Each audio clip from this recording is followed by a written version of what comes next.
Hey, this is Misery Loves the Void, a collaboration between Misery Tourism, Voidspace, Voidspace Zine, and Witchcraft Mag. So this is cool. We've been doing a series of like monthly collaborative readers with, especially with publications kind of on the other side of the Atlantic to get some more European readers involved, to get a little bit more tie in here with the surprisingly large European outsider lit community. So this is another one of those. So I'm joined by uh, Katie Naylor. Katie, hey. Hi, hello. So I'm really excited to have been invited to be part of this collaboration. For anyone who doesn't know, I appear to have joined this meeting twice when I was trying to copy the link. Anyway, I am here with some amazing contributors from Voidspace Zine, which is the zine I run. I'm here from the void, as you can see. Um, so Voidspace is all about interactive literature. So for those who are unfamiliar, it can be anything from your kind of text adventures, but make them literary, gaming, literature, or we've had all kinds of things. I started the Voidspace expecting to see a lot of the kind of interactive fiction that I've enjoyed consuming myself, which tends to be written in Twine or other sort of programming languages.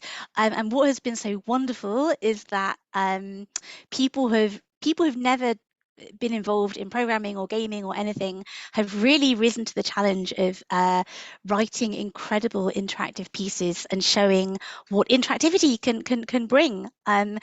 And conversely, what having a different artistic background can bring to the medium. So it's all about getting different disciplines talking to each other, all about getting people involved. We're lucky to have some of my favorite contributors here tonight. So we've got Charlotte, we've got Kat, and we've got Neil, Aparna, Wes, and Mark from different editions of the Voidspace. Some people will be reading interactive work, some people won't be. I certainly won't be. So thank you for letting us be part of this and showcase some of the cool stuff that we're doing here in the Void. No, Katie, thank you for joining us because I have always felt a certain kind of kinship between Misery Tourism and Void Space, not only because you published our own Misery Tourism's own Rudy Johnson on several occasions, but also because Misery Tourism started as kind of a gaming thing. Rudy and I started designing designing tabletop role-playing games before we were writing poetry, writing fiction, and certainly before we were publishing literature. So it's always great to see more of that, more like points of intersection between the world of gaming and the world of literature. And Void Space has always been a really cool and fascinating one. So it's great to have you and some of your contributors here tonight. So Katie, since you've already introduced yourself, why don't you open the night? Why don't you read first?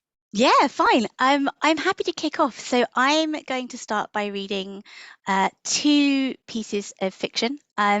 Not interactive, so setting a terrible example, but I think we'll kick things off nice and gently.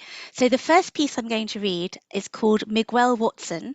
It was published in an anthology called High Voltage that came out last year, and it's actually based on a genuine electric eel called Miguel Watson in Tennessee Zoo, and they've actually hooked up Miguel Watson to Twitter. So whenever he pulses with electricity at times of emotion or eel stuff, I don't know, it sends out a tweet. So I just thought that was a really interesting thing, and I wrote a little piece inspired by it. So Miguel Watson, the electric eel at Tennessee Zoo, is a mild and lightly dappled grey. I visit him often on my lunch break or just when I have nothing better to do. Sometimes Miguel Watson glides gently along the length of his tank, a generous glass construction furnished with all the comforts of an artificial river. Sometimes he nestles near the bottom, quite placid, only interrupting his reverie for an occasional visit to the surface. Water is his element. On land, he would flounder and crack dry. But if he only lived in water, he would drown. He lives between two worlds, breathing air in snatched gulps from above. I can walk from my office to the aquarium. Each time I visit, I greet the guard on the door with my cheeriest hello. I've never yet raised a smile from him in return. Sometimes I smuggle in my sandwiches. I'm not sure the guard would like that if he saw, but I can be discreet. I'm good at blending in. Miguel Watson, like all electric eels, can generate a shock at will.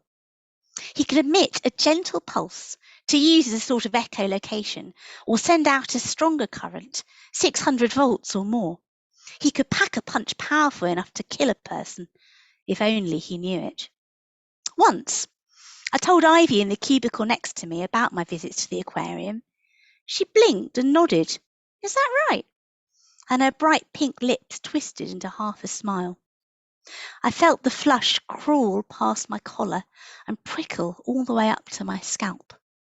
The moment hung in the air for us both to turn and examine in silence, before the tap of Ivy's keyboard brought the conversation to an end. Whenever Miguel Watson generates sufficient voltage, the sensors in his tank pick up the signal. They connect to computers, which send a message to his fans around the world. Pow! The messages say. Flash! Kazam! Doubtless his followers appreciate this show of power. I've never seen it register myself.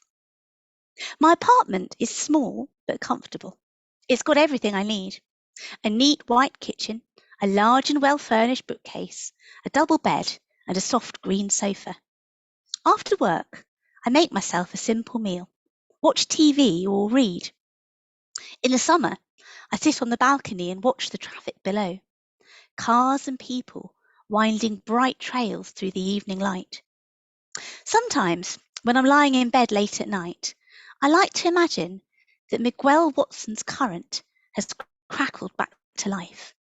At such times, I see Miguel Watson sending up sparks as he sleeps. In his dreams, Miguel Watson is back in the Amazon, feeling out his territory, closing in on prey, just hanging about with his electric eel friends, maybe sending out signals of longing for an electric eel love, watching as the pulse returns. Suddenly, it's easy to come up for air. As Miguel Watson dreams, his tank flashes blue and blue, a serenade to the long and winding waters in vaulted semaphore. I often wonder if, when Miguel Watson wakes up, the crackle will live on. Whether, when his handler next reaches in to feed him or clean out his tank, he'll suddenly realise what he can do. They'll hear the fizz and sputter of the current, the surprise yell from the next street. They'll rush in to find a smoking figure on the floor and two little eyes watching quietly from behind glass. Who'd have thought it, they'll say. Who would have thought it of Miguel Watson? When that day comes, I'll wake to clear sunlight and the sound of sirens, and I'll know, with something approaching relief, that it's finally done. Miguel Watson has broken free of the smooth walls that confine him. His troubles have fizzled and floated away, leaving nothing behind but a trail of bubbles, electric blue on the current. And that, everybody, is that.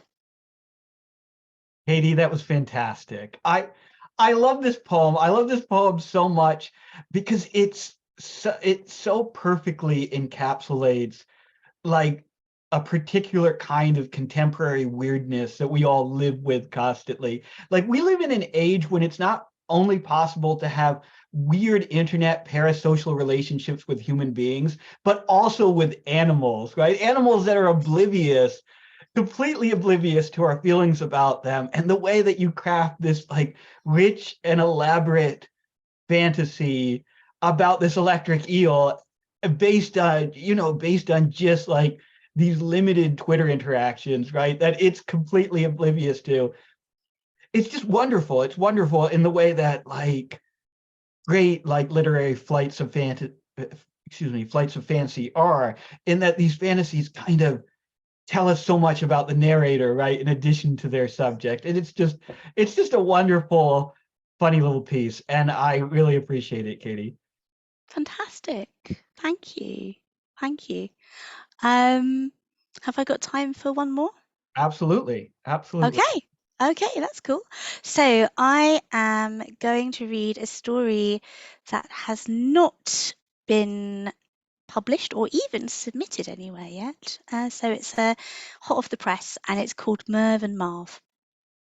The steam rises with a hiss, its smell warm and damp, with the humid undercurrent of green-blue river smell, speaks of something comforting, something warmly familiar.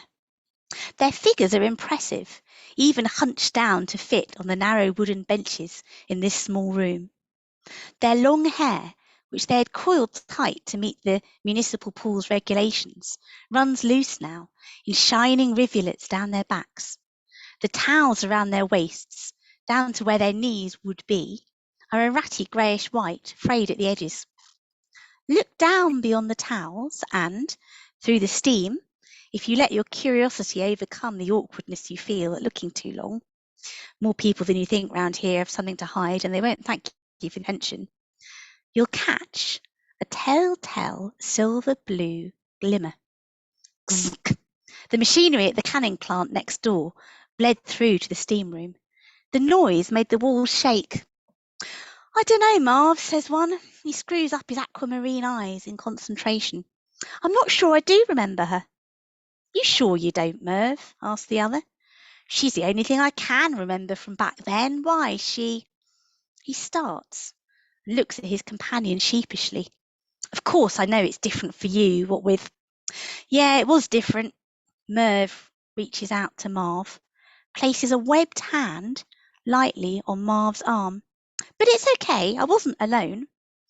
Ma might not have stuck around after she'd laid the eggs, but Merv had always had company.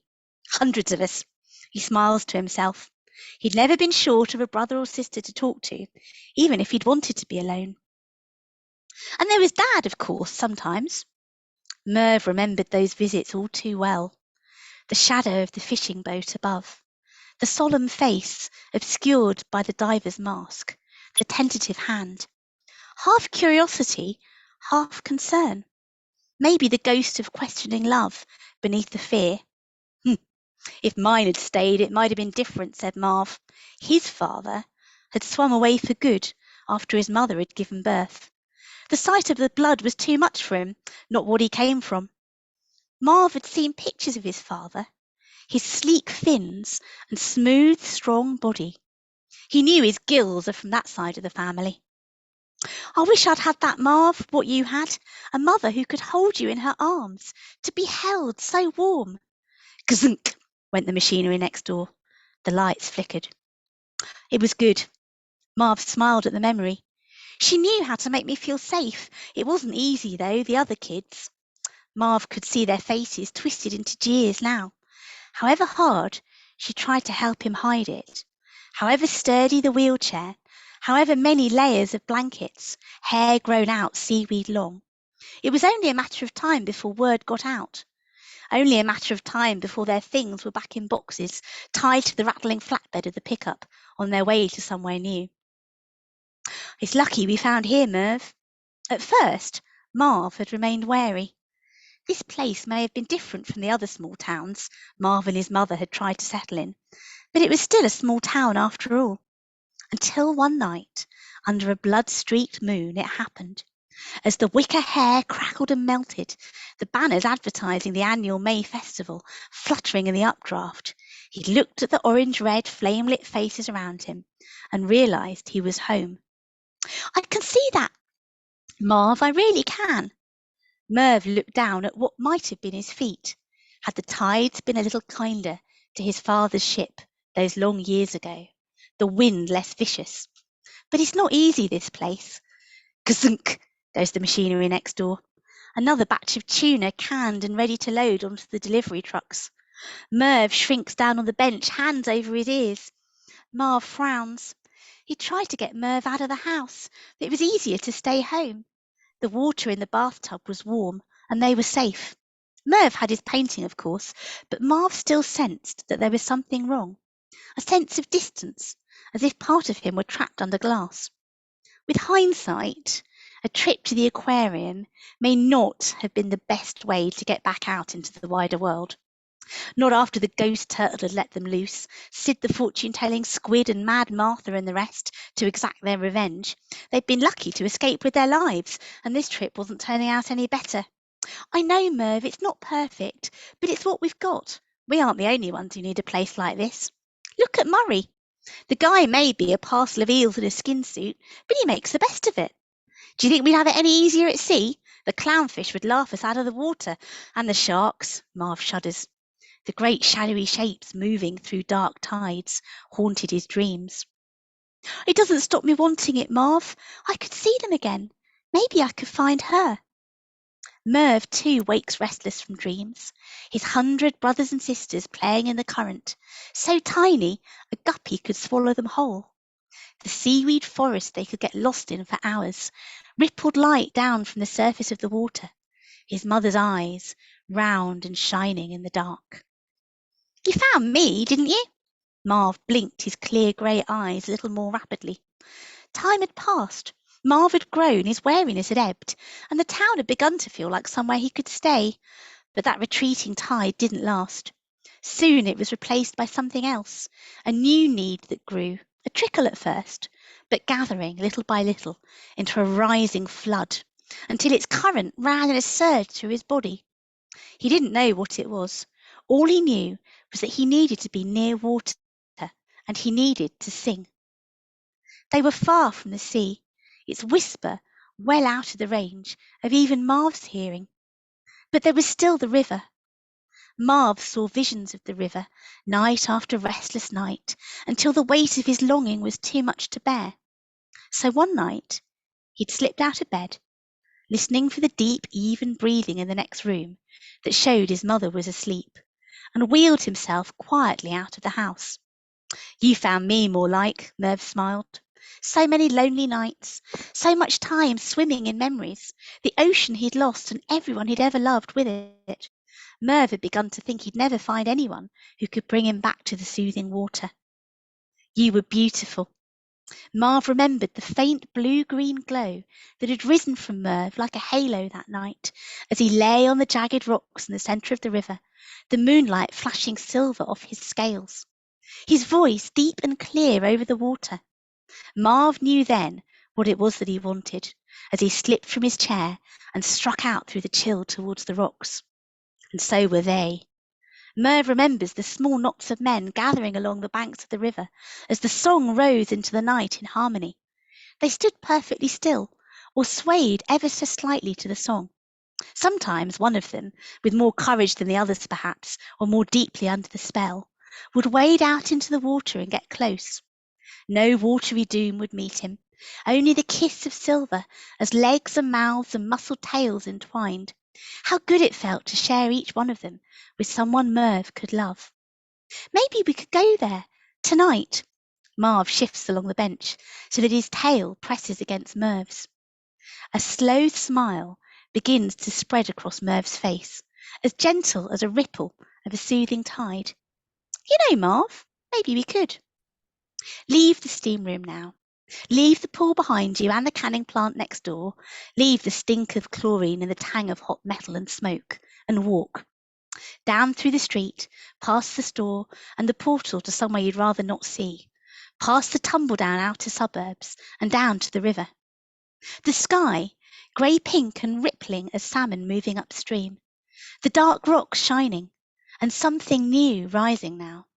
Merv and Marv's voices rising again into the night, notes entwined as deep and as sweet as warm wine in winter, rich with the promise of scales on glistening scales, the precious gleam and the warm flesh and the song of salt running underneath it all like a blessing, for whoever may care to listen, for each other and for you.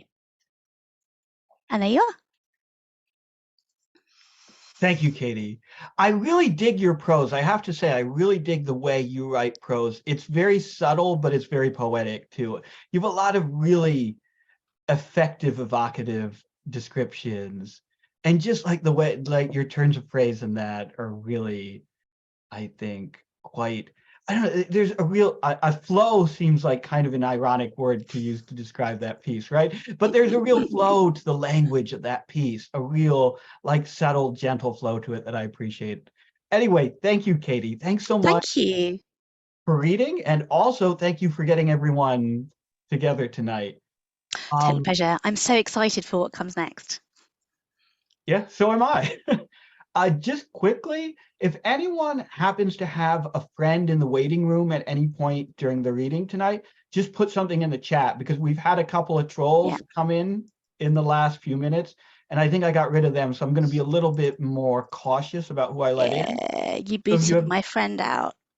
hmm? That's cool. Oh, did I throw somebody out who I shouldn't have? Yeah, no, it's all good. Okay.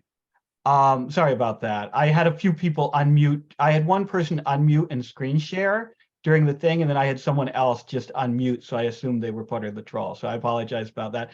If they want to come back in, just let me know. And I'll let them back in. Just put their name in the chat when they're in the waiting room.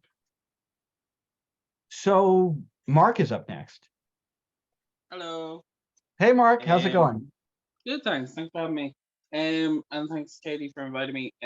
Like you, I'm not doing any interactive work, but we will have the interactive sonnet, Choose Your Own Adventure sonnet fault lines. Katie is publishing as a print book later this year, so that's something to look forward to.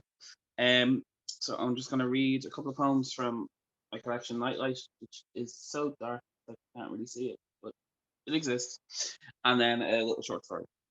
This is called Apologia. I breathe inside your body like a lung.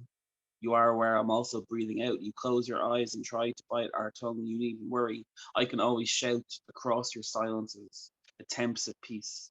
I amplify the chatter into noise. You start to ground yourself to make me cease, but I possess the darkness in your voice. I flood your brain and body with fresh guilt. The stimulus response. It must be true. Through tears, you realize I am what you built, and I exist only because of you.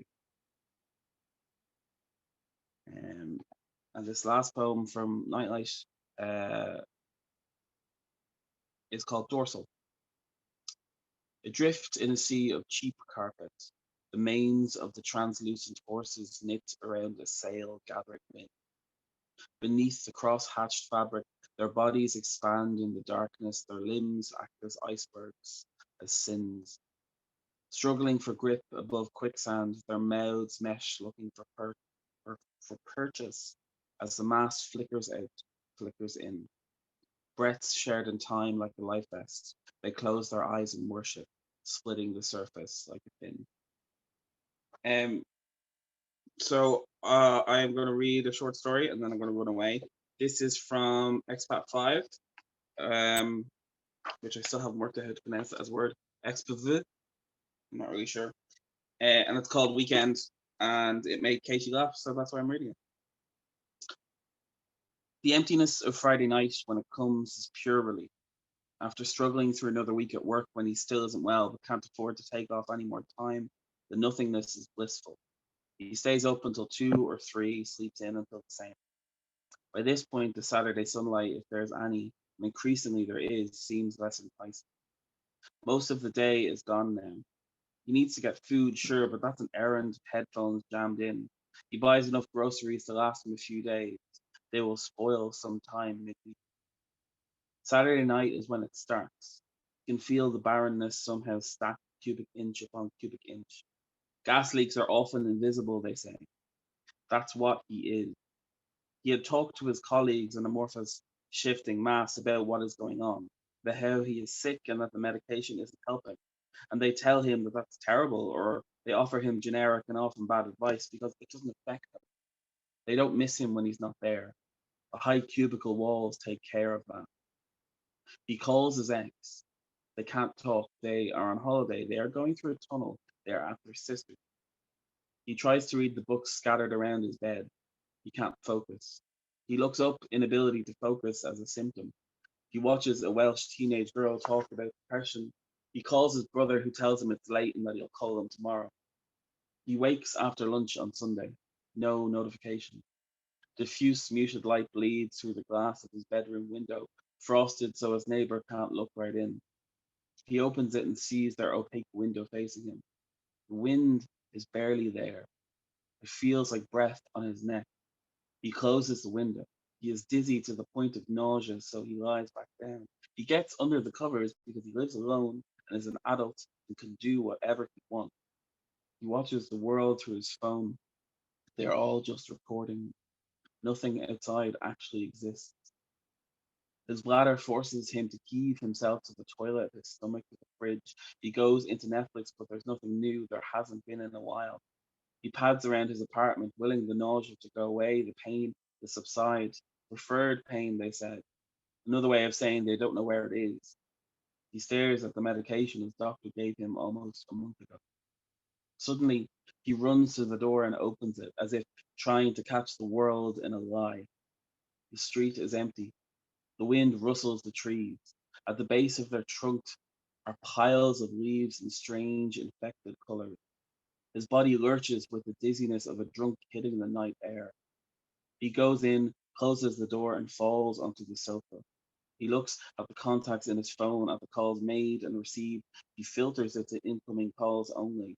He lets the phone drop from his hand instead of looking because of looking.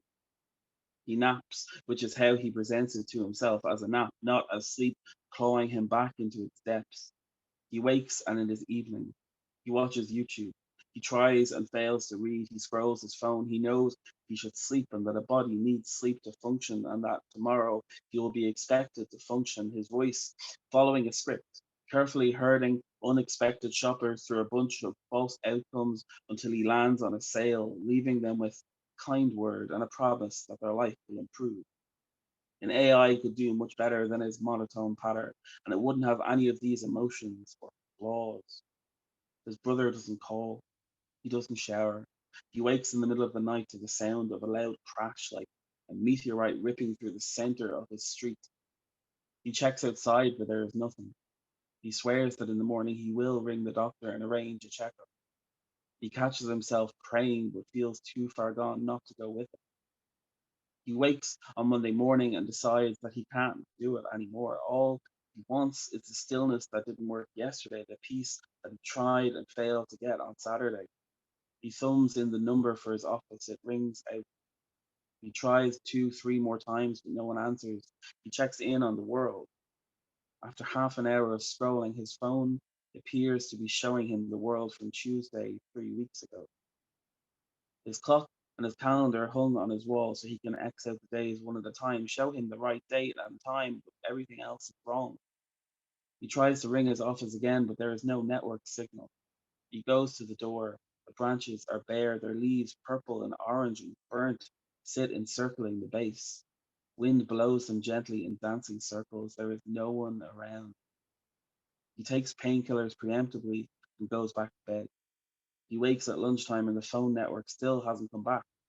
Are there angry messages out there undelivered in the ether, wondering where he is? He prepares a makeshift meal from leftovers in the fridge. He writes messages to his ex, his brother. He presses send and they fail to depart. He sleeps more, can always sleep more at any given moment and wakes in darkness. He flicks a switch, but the electricity is gone. He doesn't search for candles or a lighter, knowing he has neither. He shrugs on pants and heads to the 24-hour shop. The leaves are everywhere. The shop is closed. He walks along the street and onto another and another. He used to walk this route for exercise, back when he looked forward to weekends. After half an hour trudging through larger and larger piles of leaves littering every road, he decides to brazenly look through the windows of the next house he passes. An empty room.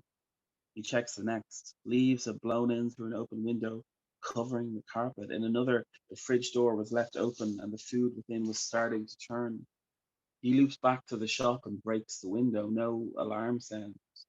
He grabs a box of candles and a couple of lighters. He figures he should take more, He could take anything, having crossed that line, but laughing to himself, he decides he can come back tomorrow, that it will still all be there. The sound of his laughter shocks him, and like looking into a mirror and seeing and feeling oneself move simultaneously, he feels like he is back in his body.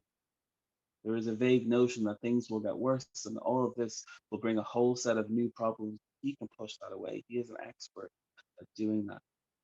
Having heard himself laugh, he finds himself humming on the walk home. He lights the candles and, heading into his windowless bedroom, stretches out an arm into the darkness and finds a book. He doesn't remember where he got it. It doesn't even matter what it is. He has time now. He goes into the sitting room and reads by candlelight until the candle burns out and his body naturally and easily falls asleep. Thank you. Mark, that was fucking beautiful, man. That Nice. am I misremembering, or did you read a version of that story before at Misery Loves Company? There was the other one, the gaslighting one. That was a different story. Okay. It seemed familiar. Something about the cadence of it, the content of it seemed familiar. Maybe I did read it once. Maybe I did read it once a while back. Either way, though, it's a fantastic story, and I love how you really capture the nuances of like a person's inner life, which I think is a really hard thing for authors to do, because I think there's often a lot of anxiety about writing a very internal story where a lot of it is driven by the moods and feelings and reflections of an individual rather than, you know, the plot that happens to them. And you nail it here. There's that, in terms of like the kind of like gradations of like human despair, right? You really sketch it out in a very intimate and real feeling way in that piece. And your poems are awesome. Your poems are always awesome, man, though, you know that. Thank you. But thank you, Mark. Thanks so much. Thank you. And Charlotte's up next. Hi. Hi, Charlotte. How are you? I'm okay, a bit nervous. I've got one interactive poem. I don't know how we're going to do that, but we'll figure it out. Yeah, absolutely. One Absolutely. just normal poem. So, I'll start with the interactive one, I guess. This is called The Illusion of Choice. It's a personality test. Please choose the option that best applies to you before continuing. I am a god, an animal, an influencer, an object who is trying to change, stay the same, be ignored, set fires. I would like to end the world, go to space, take a nap, read a book. I have never kissed someone I hated, killed someone I loved, met an angel, said goodbye. I am the same as I was now, a minute ago, yesterday, never. Poetry is oblivion, annihilation, a nuclear bomb, rapture. This test is rigged. Yes, yes, yes, yes. And this one is just a normal poem. It's called Blasphemy You. You know I didn't mean that, right? With your scorched tongue pulling away from my mouth. I speak before I think, and I act even faster. I was lonely and you were there, and you pushed my hand above my head, and for a moment I felt wanted. Jesus Christ. You take a step back now, and I want to follow. Brush your hair from your eyes and apologize. You're the best case scenario here, you know? Think I picked out 1,000 songs for you on a beaten up guitar. You wouldn't get it. Tell me what I wouldn't get, you say. Shit, I said that out loud. I guess. I'm really in the corner now. Cornered animal flash out. I really don't want to hurt you, baby. Put your hands on my hips and reel me in instead. Stop me from speaking. Make this mistake into something beautiful again. Fuck. I loved you before you'd even considered looking at me. And now I'd let you tame me. Give you all the wild I have left. Want me, want me, want me. Your mouth on my mouth feels like religion. I've always been more of a sinner. I could be convinced otherwise by you. And that's it. Charlotte, those were great. Those were great. You have no reason to be nervous. Those were fantastic. I want to talk about the second one and then go back to the first one. The second poem it is just a wonderful and very, I think, accurate representation of the insecurity of human relationships, right? Like that sense of knowing that you have real feelings for another human being, but having no idea how you should express them, what's appropriate to express, what isn't appropriate to express, what the other person wants to hear, what you really desperately want to say. And it's just like such a like live wire poem, right? And that's fantastic. But I love the first poem. I love the idea of personality quizzes as poetry, right? In the same way that like Katie's first piece got at transformed really the like experiences of the internet, in that case Twitter, into something poetic. You've taken like the banality and emptiness of a personality quiz and turned it into something much richer, much deeper, and much more frightening too, right? And I love that it ends with yes, yes, yes, because at the end of the day, like those personality quizzes are just about filling time and filling space. And the answer doesn't matter. The answer is you're left with yourself at the end of the day anyway, right? And so those were two awesome pieces, Charlotte. Thank you so much. Thank you. Neil is up next.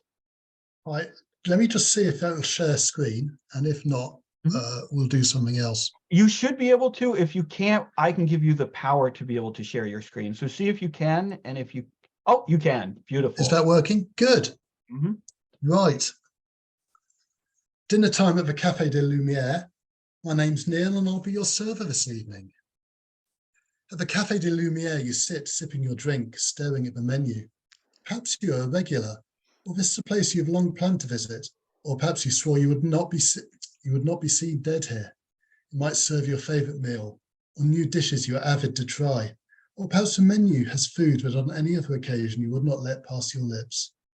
No matter, fate has led you here, and fate decrees that you should choose, for this is the time and place you and your dinner companion will share the meal. I've not got the chat, so if anyone wants to... Soup of the day, plat de crudité, and pâté maison. I guess that should really be soup du jour, shouldn't it? Rudy says the soup. Rudy wants to try the soup. I vote soup. Soup, okay. Sunday is a day of rest, so the markets on Monday are not as fresh as might be hoped. Monday's soup, therefore, is made from the leftovers and broth of the Sunday feast. Tuesday and Wednesday, the soup comes from the fresh seasonal produce at the market. Greens in spring, tomatoes in summer, squash in autumn, and root vegetables in winter. Friday is a fast day, so Thursday is the opportunity for a rich meat broth. And Friday itself offers a frugal bean soup. The fish served on Fridays leave bones, fins, heads and tails, all to be boiled up for stock. So the soup on Saturday is fish, both new and leftover. And Sunday, for the high day feast, a thick soup of chicken and vegetables full of flavour. The sommelier suggests a hearty workaday white wine to accompany, nothing memorable but pleasant. Your dinner companion is lost in time, their soup from a different day than yours. When you try to speak, they drink, and the words are muffled, stolen by the temporal gradient. Somehow the two of you are together again, despite the project that divided you, divided time itself. Plat de fruits de mer, grilled trout, fish cakes. I'm waiting to get it looks like, oh, it looks like we've got a tie in the chat. No, okay, the tie was just broken. It's the trout. The trout. Oh no, shit. Oh well, sorry Wait, guys. I think fish I can cake. go back. I can go back. Oh, No, we're back to trout and fish cakes. I think they're tied. It's a tie between really fish close cakes and tie. trout. You know what? I'm gonna break the tie. I say trout. Sorry guys. Yeah. To eat something that can look back at you, head in place, blind eyes staring. It takes a certain amount of self-confidence, of arrogance. It's dead, of course, dead and gutted and cooked, the skin slightly charred, yet still it watches you as you take the fillet from the skeleton, parting flesh and bones. Your dinner companion never looked away, their arrogance unmatched. They would stare the abyss of space and time in the eye, not consider themselves diminished by it. So when it came to it, they flensed away their connection to life, to you, to time itself, to everything but the project. You see that look now, across the table, watching you with dark, blank eyes. The sommelier suggests a dry white burgundy to accompany the fish. The waiter offers you a palate cleanser. Will you take it or will you refuse? Looks like the vote is overwhelmingly to take it. Good choice. A refreshing sorbet that melts to nothing as you eat it. The sommelier brings a glass of water to remove even the slightest trace, to start over again. And in this quiet moment, you find you're in sync with your dinner companion, speaking of small things, of family and friends, the weather, your homes, the wildlife outside, until the next course comes. Confit de canard, steak frite, coq au vin.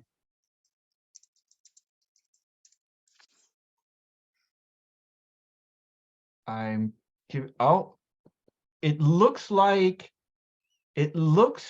I hope I'm not counting wrong here, but it looks like the steak has just outmaneuvered the coq au vin.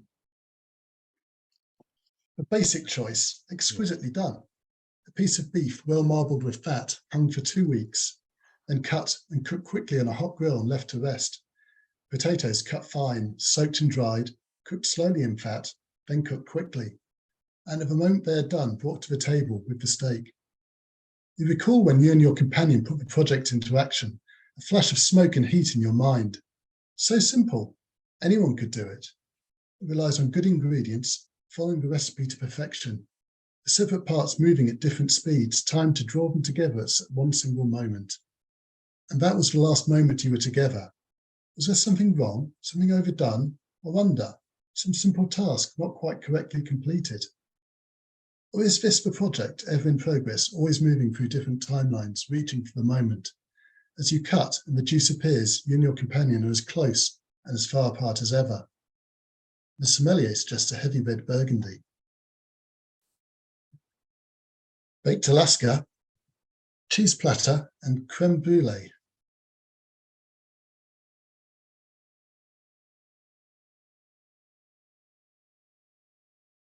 Oh, we have a tough fight on this one. I think, Rudy, can you help me out I on this believe one? cheese is winning so far. Creme brulee is at second. It's really close between the cheese and the creme brulee. Oh, I think the creme brulee may have just edged out the cheese. I think. Let me see. Let's go with the creme brulee. If it hasn't, I'll throw my vote that way. You crack the top to expose the caramel and custard beneath. A hard shell protected the soft interior until you came with your spoon. And then you taste it, milky sweetness and bittersweetness. You and your companion have broken the shell of time, and within you have found mystery. Divided but together you explore. Perhaps the greatest mystery of all is this, that travelling through broken time, you've come to the Café de Lumière. Mystery upon mystery. Hello, time twin, says your companion. It wasn't funny before you were divided by time, even less so now. It's good to see you again. And yes, bad jokes, cause and effect unpinned, the universe out of shape, the same banter as always. And with all that, it is good to see them again. We broke time to get our answers, they say, and you cannot help but agree. Maybe it would be better if we'd left it alone. But wouldn't someone else have tried? You're not sure they're right. Perhaps there were other ways it could have been done. Perhaps it was not all inevitable, not all controlled by fate. I guess we did it, says your companion. This is what success looks like. I always thought we'd celebrate over dinner. They're not one as strange as this. You shake your head. So much has happened, and nothing at all. You've opened up time and inspected the insides. And what have you learned? There's mystery, and there's sweetness. You sit across from your dinner companion, eating your dessert. The sommelier suggests a sweet tokay to accompany. The meal winds slowly towards its end. At the end of the meal, the bill comes due. How will you deal with it? Put it on credit, pay cash, work off your debt in the kitchen, dine and dash.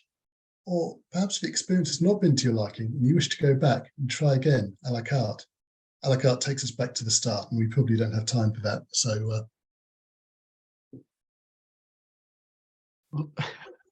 Josh, of course you would pick Dine and Dash. So it's close between Kitchen and Dine and Dash. What do you have, Rudy? I see Dine and Dash winning, but that might just be my antisocial tendencies taking over. I think it's really Dine and close. Dash is Let's fairly go close. with Dine and Dash. Yeah. you run hand in hand with your companion down the alleyway, laughing, knowing that you've stolen something. A meal, a moment, something undeserved and unearned. It is just a moment. All your work got you nothing. So you've seized your chance, and now, until it fades, you have something to remember together. Man, Neil, that was great. That was fantastic. First of all, it was just a lot of fun. And I hope this is something that will rub off on people at future Misery Loves companies, because we have not just the Voidspace crew here, but we have some of the Misery Tourism crew here, because these kind of interactive pieces are always some of the most fun pieces that happen at one of these events. What I love about this, Neil, as a piece of interaction fiction, though, is how rooted it is in the mundane particulars of the meal. So often interactive fiction is about these like profound big choices that are going to have dramatic plot outcomes. And while that's fine, often real literature isn't rooted in those kind of things, right? Instead, real literature so often is rooted in the mundane details of human lives, and takes those mundane details and works them towards a profound and emotionally effective conclusion. And that's exactly what you've done here with interactive fiction. You've taken like the beauty, the flavor of the meal, right? The texture of the meal, and made the story about that. And it works into this kind of like really effective time travel narrative that I think is made more effective, by the fact that the form of interactive fiction lends itself to that kind of narrative, but also made more effective by how completely and totally rooted you are in the particulars of this moment that the reader is going to repeat, right? There has to be something there worth repeating, worth savoring, in order for you to like want to travel through time and experience it. I think you've really gotten at what it is that makes people want to experience a moment again, you know? Yeah, I mean, it came together, jamming the two ideas together, which is fairly obvious, you know, a time travel one and a cafe, and a menu, of course, is easy to do, to make an interactive thing for, and it gets a bit it's fairly straightforward until you get to the dessert, at which point your conversation depends on all the previous choices, which you didn't know you would, initially. In my earliest versions, it didn't tell you'd broken time until later, and in fact, first reader suggested pushing it back, which is why you pick your starter and then suddenly you realize, oh wait, I'm not just picking a meal, time's broken. What's happened here? I actually like where it appears in the narrative now, not only because it introduces the reader to the conceit a little earlier, but because it prevents that from becoming just a simple twist and just a simple like kind of like it feels less like you're playing with the reader's expectations in order to provide a twist, and more like it's part of the larger texture of what you're doing when it arrives kind of at the 2/3 point. But yeah, Neil, that was fucking awesome. Thank you, man. We got 1 minute more. Yeah, definitely. I can do. Oh no, have I got it? Ghost turtle. Come on, come up. There we go. This should be quick. It's.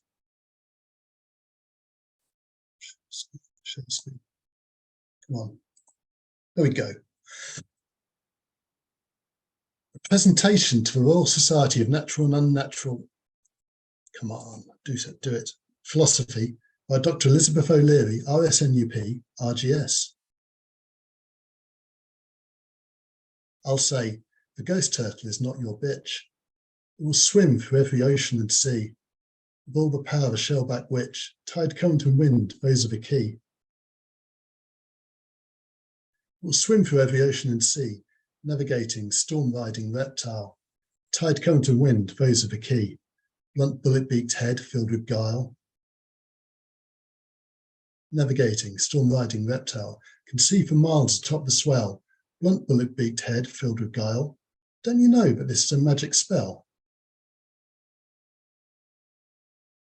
Can see for miles atop the swell. With all the power of a shell-backed witch. Don't you know this is a magic spell? I'll say, the ghost turtle is not your bitch.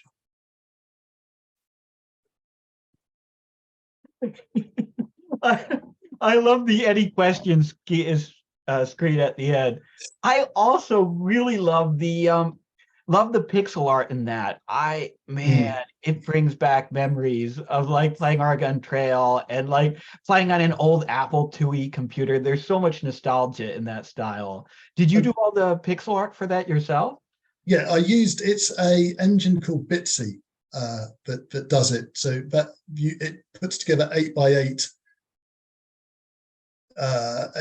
sprites and places them and makes it all run. In fact, it was when I said first reader. That's hold on. She goes by the name Mumbles. She introduced me to Bitsy and encouraged me to do it. So I'm gonna use her name, internet name. Very cool. Since we're recording. Right. Yeah, you never know how someone will feel about their real name being used on the internet, but that's awesome, Neil. I really dig that. Thank you so much for sharing. Pleasure. Yeah, thank you, man. And Wes is up next. Hello, can you hear me? Perfectly. Excellent. So I didn't feel that I could join in a Voidspace reading without doing an interactive piece. I kind of enjoyed how Katie said several times, I'm certainly not reading an interactive piece. I just felt obliged to. I mean, come on, Voidspace is interactive, so that's what we're here for. So, by the way, Katie, thank you for inviting me to this and for setting the Voidspace up in the first place. It's a space that should have existed long ago, and now it does, so it's great that it's there. This is a piece that featured in issue 5. It's called The Fox, the Hen and the Grain, and you may recognize that as the parameters of a well-known puzzle, which involves a farmer having a fox, a chicken, and a bag of grain on the side of a river, needing to get them all to the other side safely. You have to work out the puzzle. For any of you who don't know it, the situation is you have to work out the puzzle by avoiding the fox staying on the same side as the chicken, avoiding the chicken staying on the same side as the grain, and you can only take one across the river at the time. So I'm going to talk you through this puzzle, but my interactive fiction aims to explore some of the imaginative possibilities of this scenario, which may not have previously been delved into in purely logical attempts at it. So here we go. I'm going to try and just read it, and so try and follow along rather than show it on the screen. I'll do my best with it. So here you are with your chicken, your grain, and your fox, all of which you have to get across to the other side of the river with you. I know, the fox. You're eyeing him warily. How is it that you came to count that creature amongst your, what, possessions? Companions? Wouldn't it be so much simpler to leave him on this side of the river and escape with your more traditional farmer's fare? Or even better, chase him off? But there's that look of the fox's, his winning smile, the warm glint in his glowing embers of a pair of eyes. How could you leave him behind? Sly dog. You couldn't help but be charmed. No, that beautiful creature is coming with you, sentimental sap that you are. Anyway, never mind how you came to be here. This is familiar, isn't it? Do you have a sense of déjà vu? How does it go now? The fox is hungry for the chicken is hungry for the grain's short days of hunger for sunlight and rain are over. And you only trust the raft to bear one of these with you at a time. So what will you take first? Make your choice. The fox, the hen, or the grain? Incidentally, you can play this without trying to win and just see where it goes. I think that I was going to say, I think the audience is doing exactly that. Because the grain is winning overwhelmingly right now. At least you've made a start. The raft sits on the surface of the water, satisfyingly well balanced. You were right. You couldn't have brought two of them with you. You surely would have sunk. How clever you are to do this one at a time. You hit land and pull the sack from the raft onto the bank. Now you'll be able to go back and pick up then you see it, them, the hen and the fox, the one hanging limp and broken in the mouth of the other. You glimpse it for only a second before, like a wink of flame, the bushy tail disappears into the bushy bushes. Perhaps there's another way. Game over. See you down by the riverside. We've probably got time to play this again if you want to give it another go. Let's run it again. Let's run it again. So I'll pick up from... Especially since I feel like the chat went out of the way to get the bad ending. So let's try this again. You never know where this version might go. This is familiar, isn't it? Do you have a sense of déjà vu? Which will you take first? Make your choice, the fox, the hen, or the grain. And it looks like people are going for the chicken this time, right? Yeah. Okay. Yeah, I think some people are still trying to troll, but I think the consensus is the chicken this time. All is right with the world as you traverse the river with your fowl so fair. She clucks contentedly and preens her coppery feathers. In no time you are at the far bank and can set her down. You can breathe 1/3 of a sigh of relief. Then it's back across the river on your own to the bank where you started and where, in your solitude, you might well wonder how all this came to pass. Until you reach your starting point over again and you have another choice to make. Will you bring the fox this time or the sack of grain?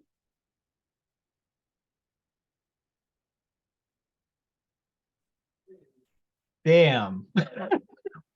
Let's see what the chat says. I've lost track of the chat here. I'm seeing so many grains from earlier. Yeah, I think the grain is winning this time. Grain's winning this time too. Okay, here we go. Something feels very wrong about this. Are you sure you should be reuniting your poultry with your provisions? Can they really be trusted together?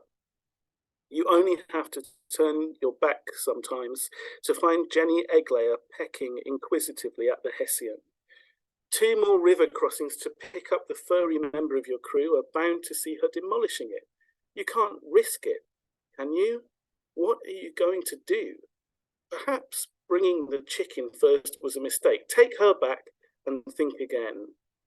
Why have you got a fox with you anyway? Forget the fox and go on your merry way. So your options are return the chicken or just leave the fox altogether and break the whole game, basically. Okay. What are we doing, guys? 3 flames for bring the chicken back across. Yeah, it looks like return the chicken. All right. As Solomon commanded, the babe be cleft and shared betwixt its would-be mothers, as Oedipus told the Sphinx, are human. As Sarah told the Goblin King, you have no power over me, so you cross the river with your chicken for the second time. An onlooker might think it preposterous. You're going backwards, actively drawing back from your evident success. You had two parts of the whole on the right side of the river, and now there is only one. The hen is going the wrong way. What an embarrassment. An own goal, such progress undone at your own hands, surely. But no, this is victory wrapped in the costume of defeat, growth in a box marked decline. For this is a strategic retreat, the half step back and to the side that reveals another door. One thing will follow another now. The whole path opens up clearly before you as an endgame must to a chess grandmaster. As surely as night follows day, the fox must follow the grain, and then what else? You will, of course, return to this bank a final time to make your third crossing with this same beautiful hen. We need not play it out. The conundrum is conundrum beaten. The jigsaw has been jig seen. You are rid of the riddle. Go on happily with your agricultural and inexplicably feral companions. You have won. But you can always see where other paths might have taken you, down by the riverside. And you can follow the other options and see what may have happened in Voidspace issue 5. Thank you very much for playing. Wes, that was awesome. First of all, that was really fun. Second of all, though, I love what you've done with this like old traditional logic puzzle, right? Because you've gotten at like the fundamental illogic of this logic puzzle, right? The absurdity like beneath it, like the absurdity of the scenario. And these like little logic puzzles always have fundamentally absurd scenarios, right? And I love the way you've teased that out with really clever language, and it becomes this kind of existential exploration of why the hell you ended up in this situation in the first place. And I think that's beautiful. It's very cool stuff, man. Thank you very much. I did find out after I'd completed this and sent it to Voidspace that the ancient version of the puzzle was called the wolf, the cabbage. What was it? The wolf, the goat, and the cabbage. And I thought, wow, what possibilities that would have had as well. So maybe one day I'll revisit this with the wolf, the goat, and the cabbage. You should. Thank you very sequel. much. Yeah, thank you. Oh, I thought, Rudy, did you have something you were going to say? Yeah, I was just gonna say it reminds me of like a chess narrative, like not a chess problem exactly, but like those narratives, like King, what is it, like King something at Bender, or Prince Charles or King Charles at Bender, or something like that, and where basically they have that in that one, like he has a chessboard and he's in the middle of a battle and they're shooting pieces off the board, and like then you have to try to solve each chess position like for the new situation it is after they shoot the pieces off the board. So like your narrative of it reminds me of that. I mean, you mentioned the chess grandmasters in that, but that's what it reminds me of. It's really cool. I like how like pleasant and like how like almost ASMR it is. It's really cool. Thank you. Yeah, thank you, Wes. Aparna is up next. If I got that right, I apologize if I mispronounced your name, by the way. That's fine. Hello, everyone. Is my mic working? Perfectly. Check. Perfectly. Okay. All right. So this is actually my first time here, and also my first time doing a poetry reading of any sort. So thank you guys very much for having me, both William and Ruby and Katie, for the invite. Today I have two poems. One of them is actually the interactive piece that was published in Voidspace 6, and the other is one of my own poems that hasn't been published anywhere. So I'm going to test run it with you guys. All right, so for the first interactive piece, I thought about how I can get this done, and I will be putting options into the chat box, if that's okay, whenever the time for choices to be done. Okay, so the first piece is called Hello Human. It is a sunny day, too sunny. You marvel at the audacity of the sky to adorn itself in hues of peppy pinks and bashful blues, a show of superiority in the face of the city's disguised despondency. Humanity, synonymous with complexity, but never virtue. You wonder why that is. The world does not stop its turning for anyone, parading pirouettes around the sun. Perhaps it is the result of a certain blind fidelity, forced, much like altruism. You wonder if it stems from a primal exigence to embrace flawless righteousness or to taste flawed piety. Perhaps it is merely a matter of society, pressured like the planet. The world plays you a game, prisoner's dilemma, truth or dare. Here is another man with no coin in purse, a cardboard with a thread count of tattered children's napkins. He asks you for something you can spare. What do you have?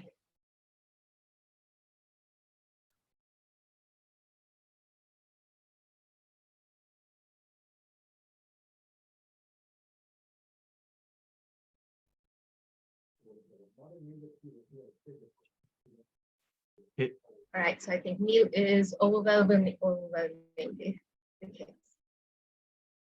All right. Your stomach grumbles and empty.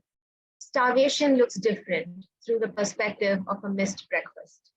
You wonder of the last time his tongue savored more than his stomach. You do not ask, are you scared of his answer or of how it will make you feel? Perhaps you already know the answer. A hungry man has no promise to plan for. His gratitude fills your ears with empathy.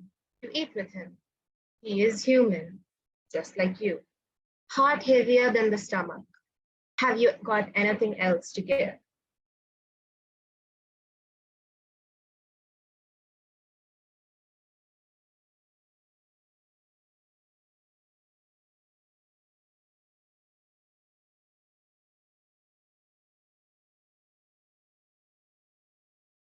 So, is it shelter? I think it might be nothing actually.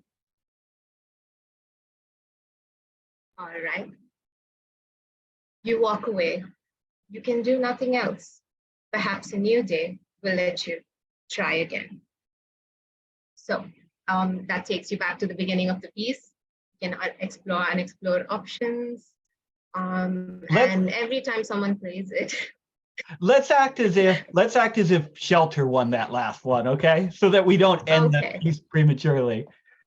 no problem. Okay, so if we take shelter, the sun beats down on the pavement. Come dusk, the cold will cocoon chills down to the bone. The weather will not wane, its nature far too vain, bearing witness to winds winding up to wet the vein. What will become of him, you wonder? Even a man charging to his death in war will be armored. You offer him a night's shelter, a warm bed, and a warm heart. His gratitude graces the beat of your heart.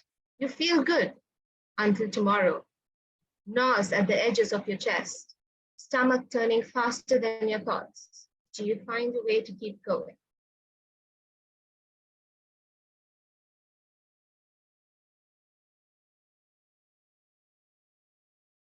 Right, money is also there.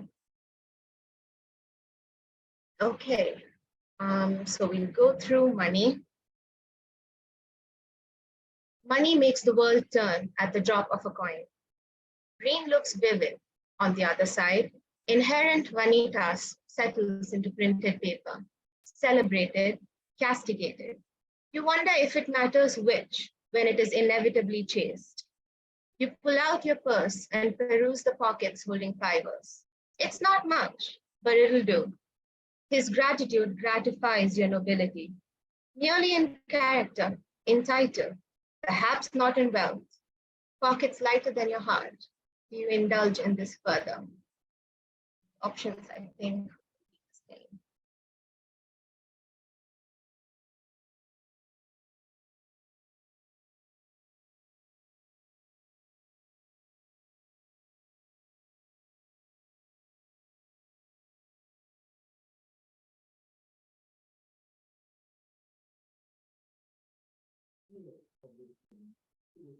So you guys are like, if you say yes to indulging in this further, you go through the whole cycle again. You can choose between money, meal, and shelter for as many times as you wish. And I will be reading the same story over and over until someone chooses to quit the cycle, and a new day allows us to try again. It looks like there's a real fight going on between whether to force you to keep reading or not. Why don't we go through the cycle one more time? It looks like yes is winning. Okay, all right. Unless, So unless I'll you go feel from like top you're to done, I don't bottom. want to.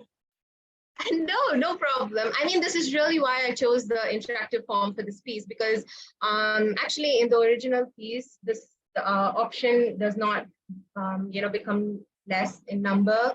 You still have the option to go back to money right after meal, or the option to go back to meal after shelter. So you can really just keep going on for as long as you want until you find that you cannot go on any longer. And that's really the point that I was trying to make with this piece as well. So yeah, I can go over this once more from top to bottom, and just have it as a complete poem, if the chat wishes. Okay. All right, so hello human. It is a sunny day, too sunny. You marvel at the audacity of the sky to adorn itself in hues of peppy pinks and bashful blues, a show of superiority in the face of the city's disguised despondency. Humanity, synonymous with complexity, but never virtue. You wonder why that is. The world does not stop its turning for anyone, parading pirouettes around the sun. Perhaps it is the result of a certain blind fidelity, forced, much like altruism. You wonder if it stems from a primal exigence to embrace flawless righteousness or to taste flawed piety. Perhaps it is merely a matter of society, pressured like the planet. The world plays you a game, prisoner's dilemma, truth or dare. Here is another man with no coin in purse, a cardboard with a thread count of tattered children's napkins. He asks you for something you can spare. What do you have? Money? Makes the world turn at the drop of a coin. Green looks vivid on the other side. Inherent vanitas settles into printed paper. Celebrated, castigated.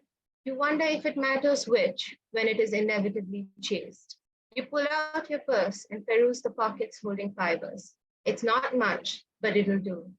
His gratitude gratifies your nobility, merely in character, in title, perhaps not in wealth. Pockets lighter than your heart, as your stomach grumbles and empty. Starvation looks different through the perspective of a missed breakfast. You wonder of the last time his tongue savored more than his stomach. You do not ask. Are you scared of his answer or of how it will make you feel? Perhaps you already know the answer. A hungry man has no promise to plan for. His gratitude fills your ears with empathy. You eat with him. He is human, just like you. Heart heavier than the stomach, as the sun beats down on the pavement. Come dusk, the cold will cocoon chills down to the bone. The weather will not wane, its nature far too vain, bearing witness to winds winding up to wet the wane. What will become of him, you wonder? Even a man charging to his death in war will be armored. You offer him a night shelter, a warm bed, and a warm heart. His gratitude graces the beat of your heart. You feel good until tomorrow gnaws at the edges of your chest, stomach turning faster than your thoughts. You walk away. You can do nothing else. Perhaps a new day will let you try again. So that is Hello Human. All right. Do we have time for a second piece? Absolutely, yeah. All right. Okay, so the second piece that I have for today is called Hypochondriac. And this one really is another study in juxtaposition, which is really contrasting my health anxiety as a doctor who worries about illnesses I may have against a patient who actually does have said diagnosis and how they seem to cope much better with it. So this is hypochondria. I whisper all my darkest secrets to the moon. I lay my elbows on the windowsill and marvel at her sky. For a second, I recapture the eyes of my childhood, and I do not see science. I do not see the unknown, only a million diamonds threaded onto soft velvet in the shape of stories that can be read in more than one language. I tell her how I have been writing more about loss, the kind that is permanent, the kind that violently rips a hole through the fabric of space and time, fraying the ends of loose threads hanging from the seam that has come undone in front of my very eyes. I tell her about the 24-year-old laughing while I thread plastic tubing into her veins, despite the knowledge that she had been given. Far too little time left to live, far too little time left to dream. When I smiled at her, was it out of love or pity? I tell her that I am 24 years old too.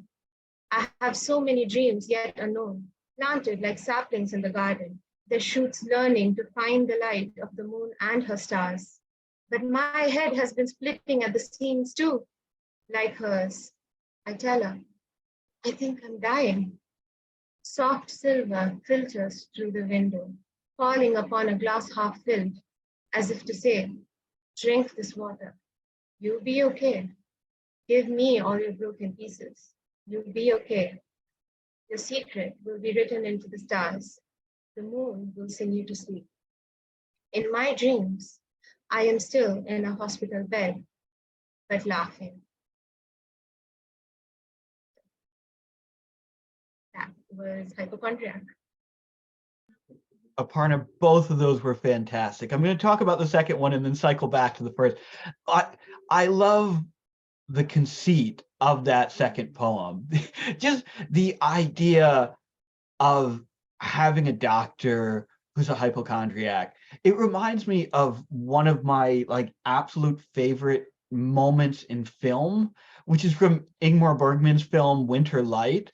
There's the protagonist of the film is this small town preacher in Scandinavia, and there's this scene where this guy comes to him and for advice, right? Because he's been feeling really depressed. And meanwhile, the preacher has been dealing with all these anxieties and fears of his own. And the preacher just unloads on this guy in a way that it's just completely mortifying, right? And I have to think as a doctor, there must be so much fear of having a moment like that with a patient where you let down your guard and you show them all of your own fears in a way that causes them intense anxiety. But what I love about this poem, though, is it's not simply that. It's also just really gorgeously written. And there's this undercurrent of deep beauty and spirituality running under it. And the ending, instead of ending like the scene in Winter Light, where there's this brutal, sad confrontation between these characters, it's a really uplifting and life-affirming ending. Now, the interactive fiction piece is ingenious. It's ingenious because it solves, I think, in some ways, the problem that's inherent in a lot of moral parables, which is parables allow us to imagine that we're going to do the right thing. Because they're by construction and by necessity so concise that we can read a parable and think, oh, of course of course, if I was faced with this kind of moral choice, I would give the homeless man my shirt. Of course I would, right? But if you have to keep reliving the parable over and over again, if you have to keep making that moral choice over and over again, fatigue sets in. And that's the reality we all live in, right? With moral fatigue constantly sets in because we are just bombarded with these choices. And you do it in a way that's really elegant and that's really folkloric and mythic in its construction. And I dig that. These are two fantastic pieces. Thank you. Thank you. Thank you very much. And Kat is up next. Hi. I'm going to try and share my screen. Let me just see if this will work. You should be, oh, perfect. Ta-da. It worked. Lovely. I will just say before I go too far into it, every piece that I've listened to so far tonight has had this lovely double meaning and really deeper themes and everything. Mine doesn't have that. I literally had a story that I couldn't decide what to do with. I couldn't figure out which ending I wanted to go with, so I went with all of them. So there's not a lot of deeper meaning going on with it, but hopefully it's quite fun to do. So I'll read it out, and then if you're happy, you can let me know what people say in the chat, because I don't think I can see it at the moment. Okay. The hermetically sealed container hisses as you open it. The inside is distressingly bare. A few wilted plants in boxes litter the base, along with some unidentifiable smoked meat pieces. You heave a sigh. If you don't find more food today, you'll be forced to ration further. Your stomach growls, reminding you how much you hate rationing food. So you can eat the suspicious meat or go to the window to check the weather. Okay, guys. I have a feeling this is going to be it's less lopsided than I was expecting. I need just a couple more responses to be clear on this one, because it's pretty close right now. Okay, that's what I thought. It looks like eat the meat won the day, which Okay. You pop a tiny piece in your mouth and chew slowly, grimacing at the sour aftertaste. This can't be right, surely. Unable to face any more, you stuff the unknown meat substance back into the box. You need fresh food. Go to the window to check the weather. You peer outside, the unending gloom lowering your spirits further. Your mother used to tell you stories from hundreds of years ago, before the planet stopped turning, when humans used to live all over the world. They could feel the heat of the sun on their skin and watch the stars in the night sky, all from their own homes. Now the only safe place was the twilight ring. Never day or night, just a dull, persistent grey. You could go dayside and find some shell cacti. The flesh inside the spiky coating is full of nutrients and fibre, and would make a nice change from the limp, vacuum-sealed leaves you have left. Shame they taste like dirt, though. On the other hand, the wind was blowing well today, carrying the burning air nightside, meaning you can go further in and try to hunt for some game. Your night goggles are a little glitchy, but they work most of the time. So you can go dayside or you can go nightside.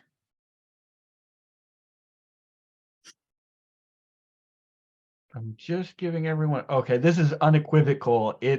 Nightside in a landslide, it would appear. Really? Oh, okay, cool. Everybody else I've asked, we're all like, oh, go to the sun. You pull out your nightside gear, grimacing at the smell.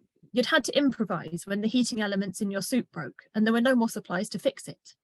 Snow lion fur is incredibly insulating and also incredibly stinky. You pull it on and attach your gloves to the hook on your belt next to the hat and goggles. Stamping your feet to settle them in your heavy boots, you head out. You head for the darkness, trying not to look behind you towards home. Although dayside was punishingly hot the moment you left twilight, at least you could see there. Nightside hid all sorts of terrors, real and imagined. You remember the day you got the snow lion skin, shudder. Do you put your gear on, or do you go a little further? What will it be, guys? Oh, it looks like gear. Looks like gear overwhelmingly. Very sensible. You stop and pull on the night goggles and hat before stuffing your hands into the thick gloves. It hasn't started to drop too cold yet, but it's better to be ready for when it does. You unsheathe the large knife on your thigh and flick the goggles on. The world turns green, but at least you'll see if something attacks. You stamp your feet hard onto the ground to make the little spikes on your boots grip as the ground begins to slope down. The hot winds from the dayside may raise the temperature by a few degrees, making it possible to travel further in, but they also make the ground slicker. The hairs on the back of your neck prickle and you freeze, looking around nervously. You slide your free hand into your pocket and pull out a banger. You catch a tiny movement on your left and hurl the banger towards it, squeezing your eyes closed. It explodes on impact, the flash of bright white visible even through your eyelids. There's a yelp and a scrabbling of claws as a wolf breaks cover and flees, followed by two more. You breathe a sigh of relief and continue. Do you head down the slope or head away from the slope? What will it be, guys? Okay. It looks like down the slope has the day. So, you half crouch as you head further down the incline to give your boots better purchase. As you're scanning around for more predators, the slope starts to get steeper and you feel your boots begin to slide. You try to dig your spikes in, but it's too late. You're speeding up.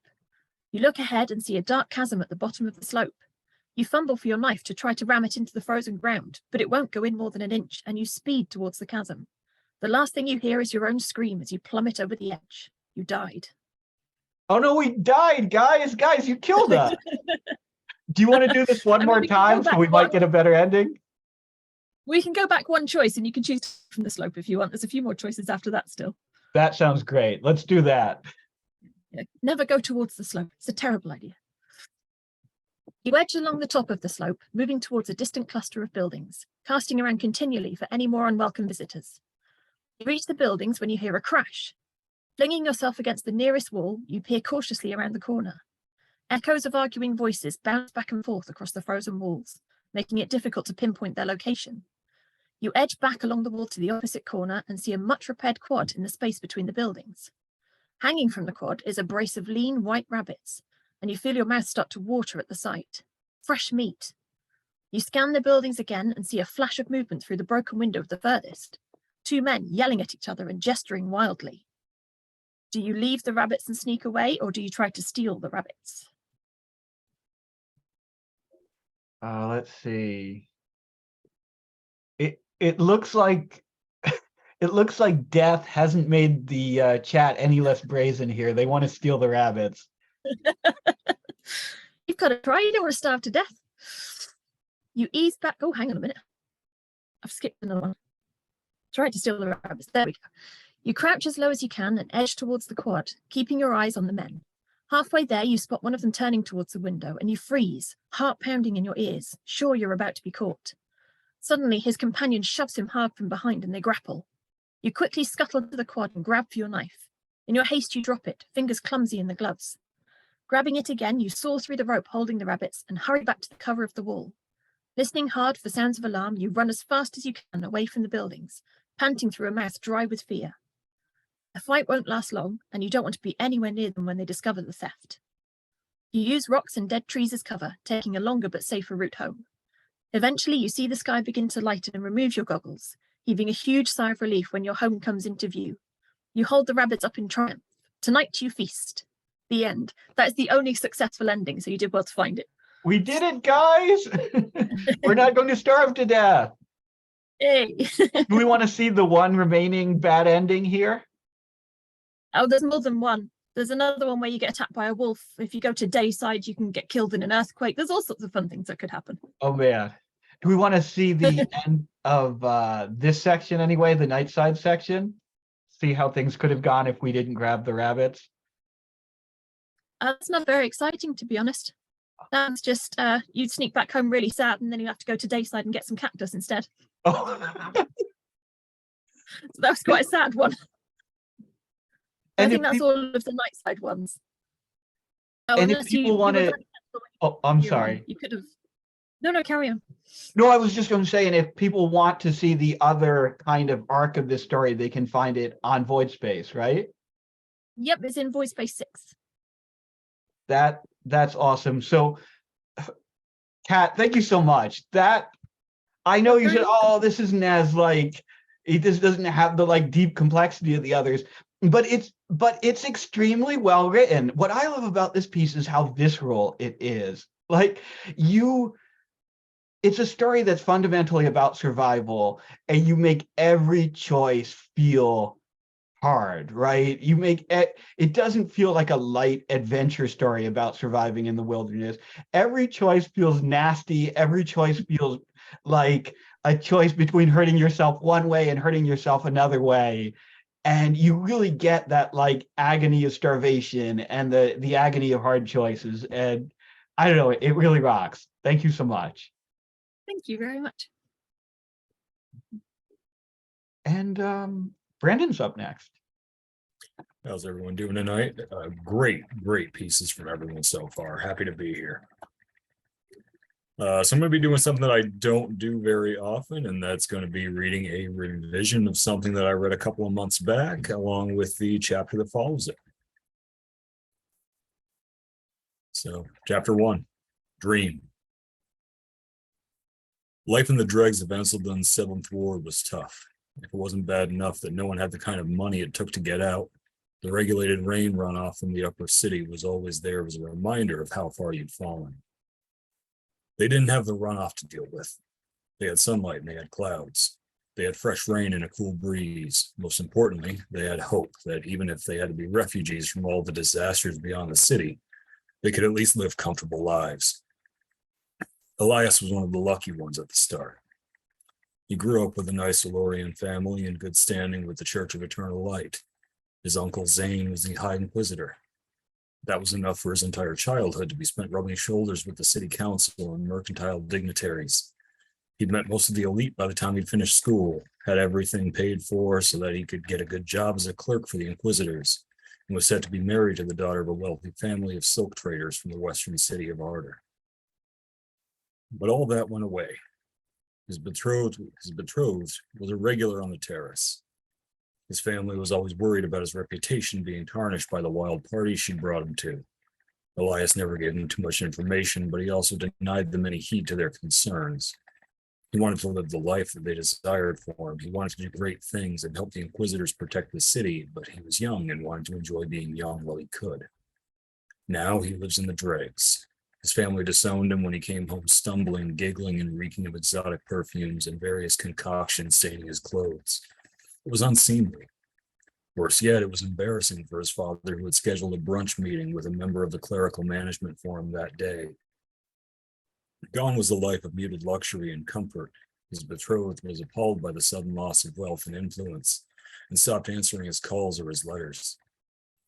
Now his home was a ramshackle hovel in the second floor of an old tenement building in desperate need of repair. He was grateful it wasn't on the third story, where the roof leaks were frequent and left untouched by the building's owner. None of that mattered, though. As he laid in his bed for the third day in a row, he wasn't concerned with anything like that. His body was aching. He'd missed 2 days of work now and knew that if he missed another, he'd be looking for new employment. With a pained groan, he forced himself to sit. He pulled on the stained trousers that he'd left laying at his bedside, slid his feet into the worn-out work boots and the thinned-out soles, and ineffectively smoothed the shirt he'd been sleeping in. But what pained him, he made his way down the stairs and set about the 2-block path that he'd taken last time things got this bad.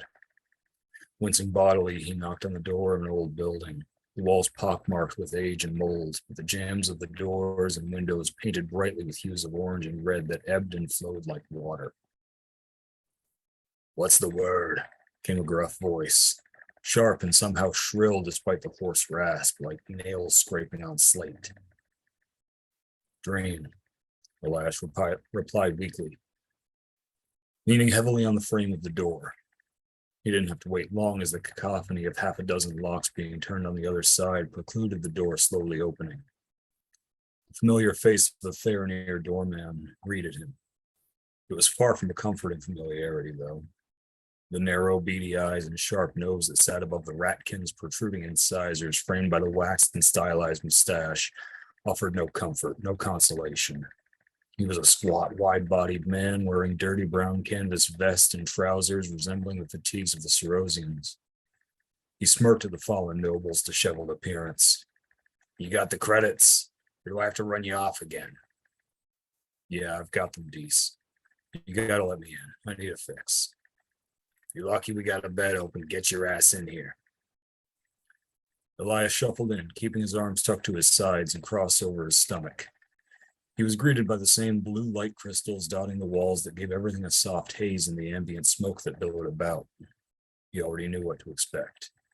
He followed as Dees led him through the entry room and into a narrowed hallway, and opened one of the doors to a smaller room with 2 small beds set up side by side. Elias sat on the bed to the left, as he usually did. He looked back at Dees as he nearly crumbled into a slouch. "Who am I getting the dream from? Is Leptic around?" "Leptic is booked, sorry.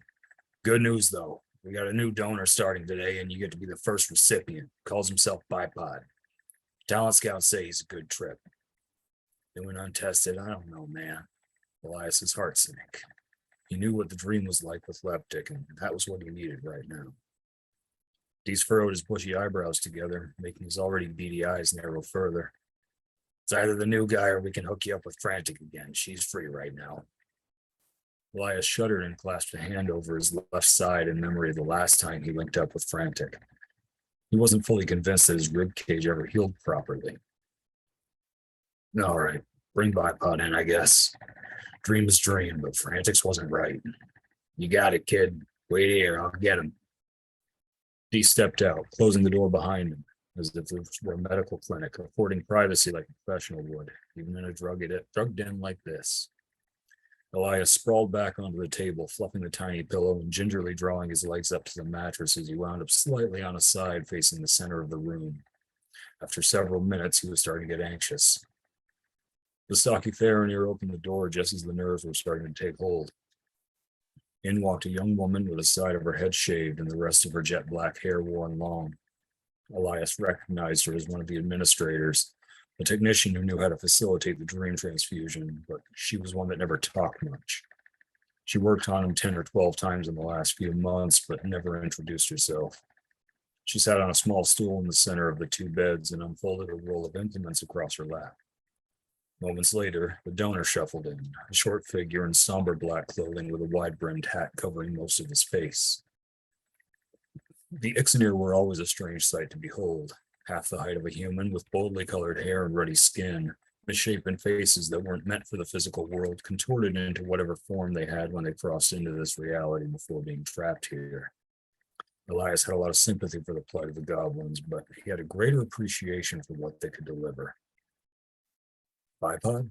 Elias asked, sullen and uncertain about what was to come.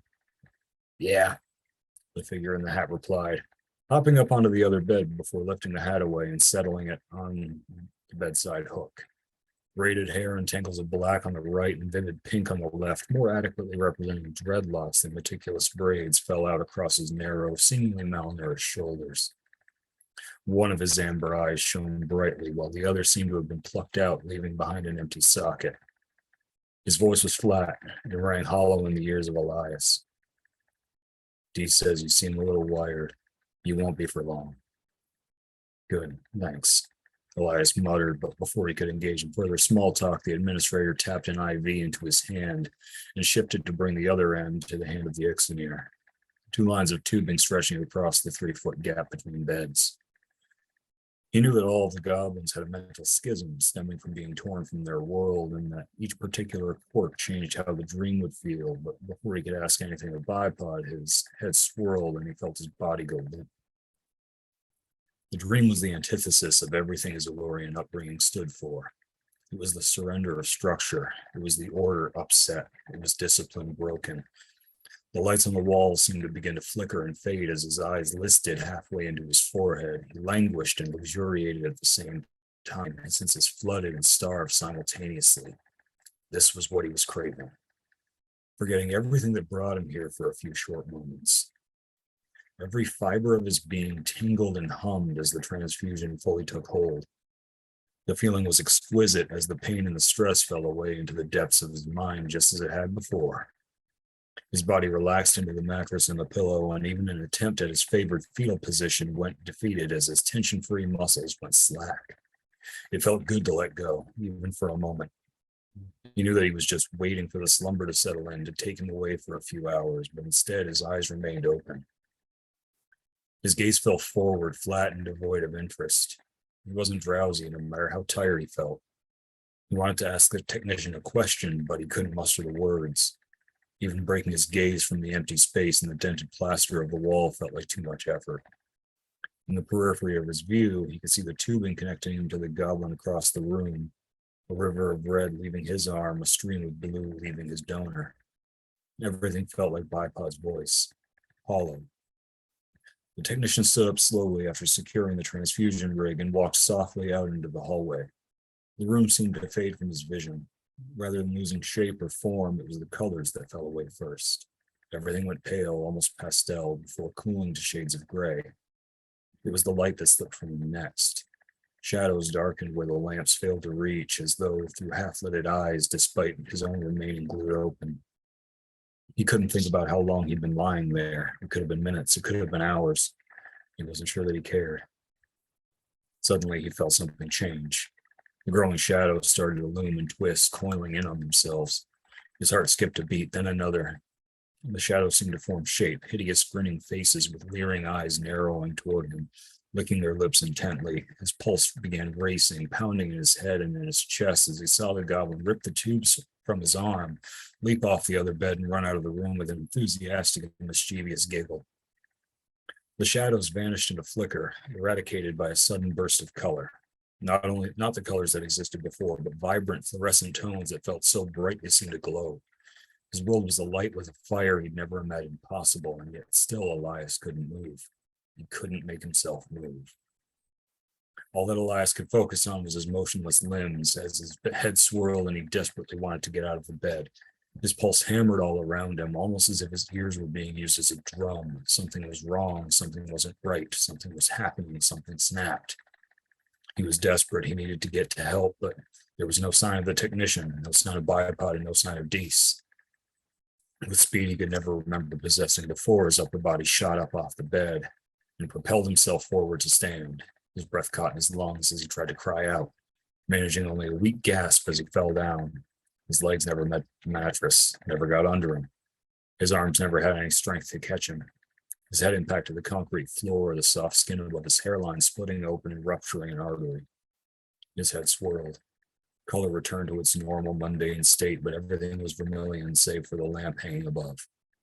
Blood pooled around him, saturating the sheet that had tangled with him and now hung over his gaze. Everything faded and went black. Chapter 2. Riff. Bipod shook his mane of hair violently as he raced down the street.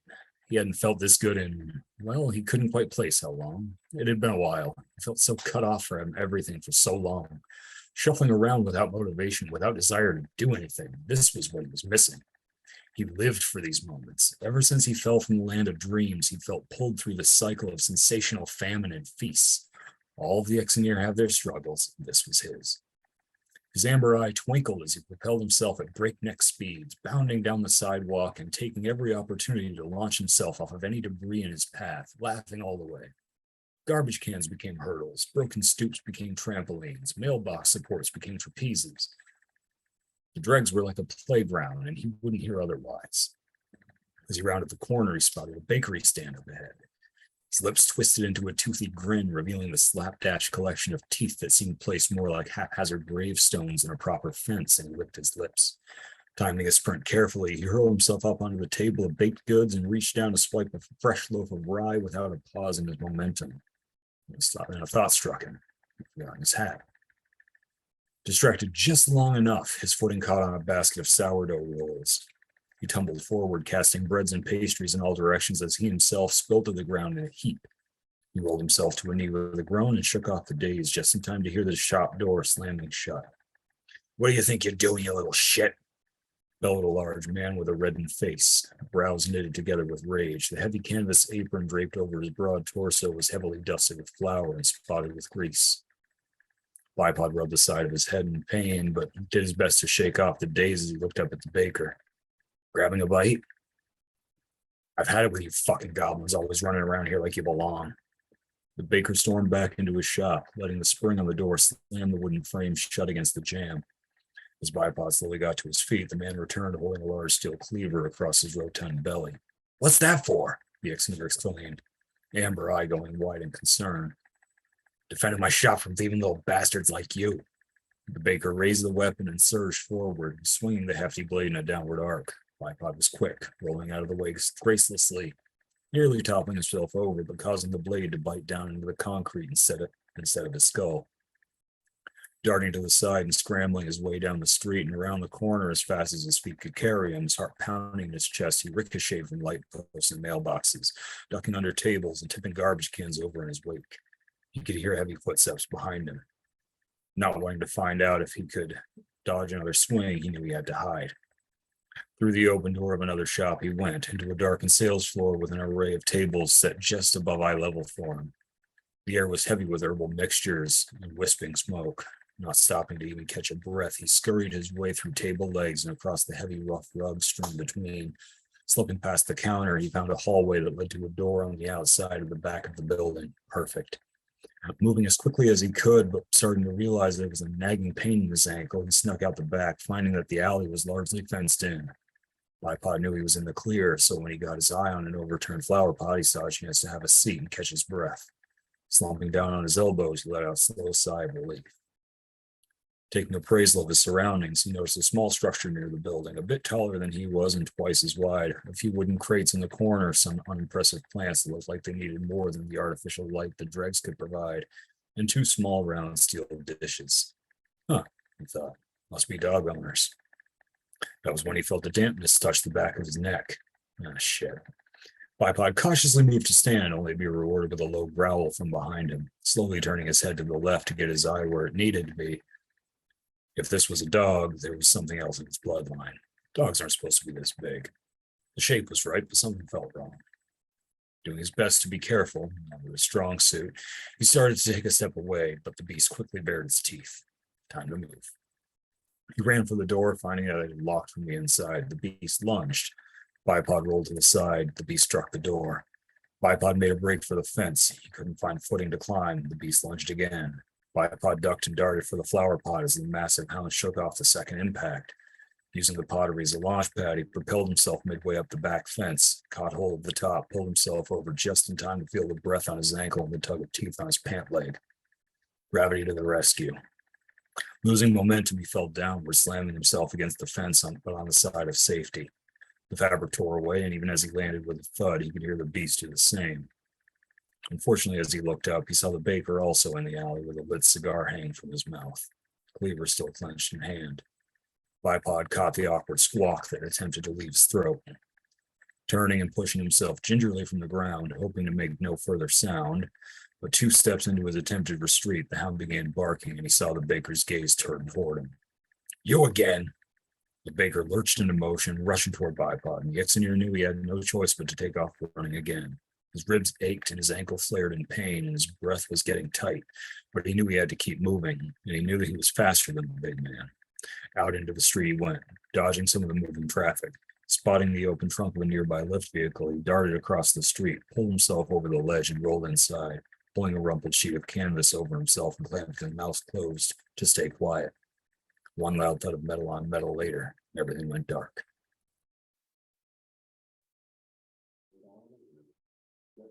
Man, I remember this story. I remember you when you read the first chapter, and I'm glad you came back to it because it's really ingenious, I think, your world building here. I especially love the idea of like basically tripping off of goblin blood is a really, I think, great like bit of of world building detail. And you created something that's very dark and very nasty, but that feels like lived in, feels real. And I love like the interactions, but I also love the way that these 2 chapters like connect with each other, where it's almost this kind of like slapstick series of bad things happening to these characters, right? And I don't know what the third chapter will be. I don't know if you're going to stick with Bipod or if it's going to be another character who's like interconnected in this like web of circumstance and something bad happening to them or what. But I do love that's a plot structure you don't often see in fantasy, that kind of like almost like a series of like vignettes. And so I think if you kept with something like that, it could be pretty cool. Either way, man, thanks for reading. Yeah, thanks. That's kind of the plan. It's going to be sort of a relay of short stories that are all connected. So you're just handing off a baton to the next character. Yeah, that's a great idea.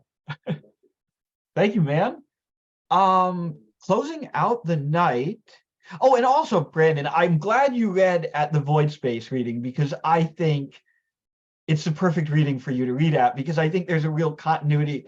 Like there are so many people, there are so few people in our like scene writing fantasy and writing genre stuff, especially if that genre stuff isn't just like pulp noir stuff or crime fiction, that I think it's cool to have as many of those people under one roof at once at one time, which is actually a good segue, an unintentional segue to Ryan, who also writes fantasy and sci-fi and genre stuff. Ryan, you're going to be closing out the night for us. Hi. Okay. So this is just from my ongoing novel. Scarred Cyril. This is from the last chapter, chapter 5. I'm just going to read the second section of the chapter, which is called Glow Bug. And I'm just going to do it. So, okay. It was a bare bones day for the social faint facade.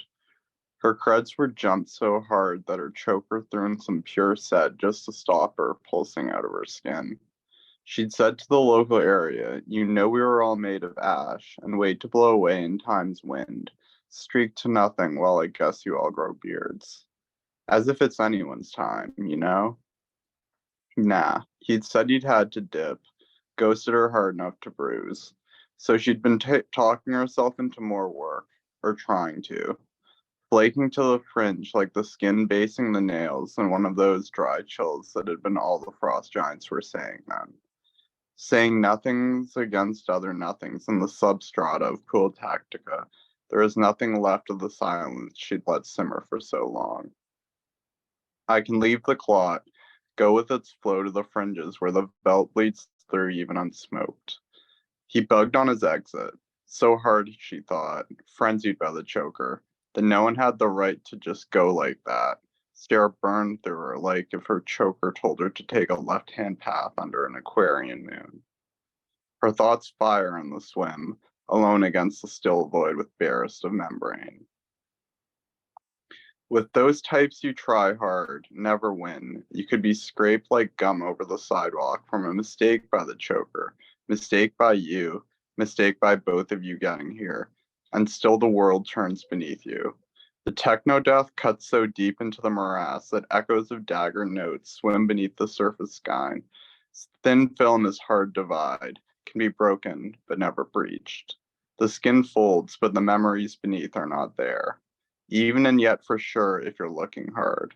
But there they clashed like frenzied wasps from hives grafted to skin like backpacks or any other way they viz their games. What cuts your skin is the sieved air and her lips parting in plates like tectonic disintegration. She remembers when her spit flowed like water, like a cool brook running through her hot words. In the chalk you can hear strains of andronies twine and fray apart, stranding themselves with intent, scoring the silence like serrated whip blades. She listens with a primer cocked and slant, like a twitching vibe thread some glow bug would use to exhume black air, like digging for bones in one of those home system movies where your daily routine is broken up for some reason she is still running her tactica by focused, and so dark paths share real time with bright ones. Even when at best she can reach an underwhelming, serene, neutral space. But of course you break the pace up, glacial pace snooze fest, by rolling on top of whoever. So it doesn't matter what you're watching.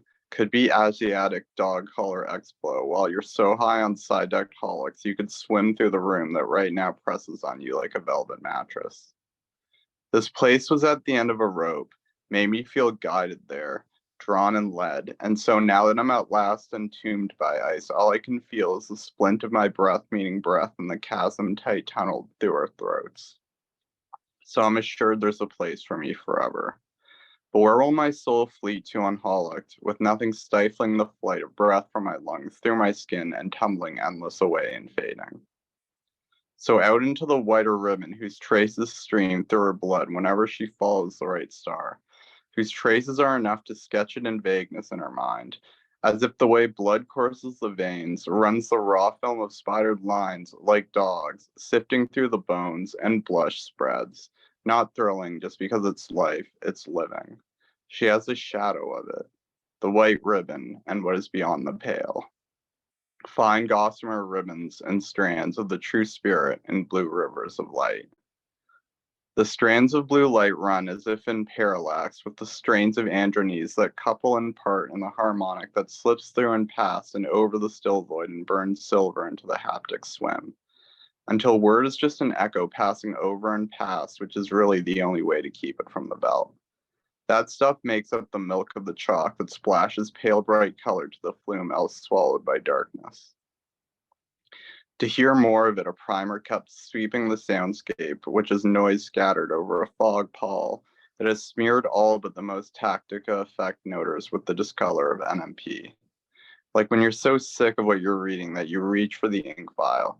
Don't wait. Just gloop it all now, and in the stunned moment after salvage, sheer joy from how life's gifts, so paltry, hopeless charity spun wayward by frost giants who exist just to enchamber you in the facets of their eyes, where they may see you from all angles, stay in sight ambered like something you keep forever. She is reaching the threshold of where you go once you're crushed. Out so hard the numbness is more seasoned spice than it is salve against the pain.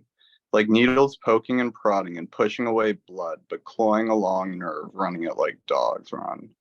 Paws beating the dead trail, a tag she'd seen. But I felt there was no spot like thee in the world, no home towards which memory so fondly would turn, no thought that within me madly would burn. So at least some others had survived the cold, mostly hackers so deep wired into their stims they would look up to talk to you. When they saw you, you would not be there for them.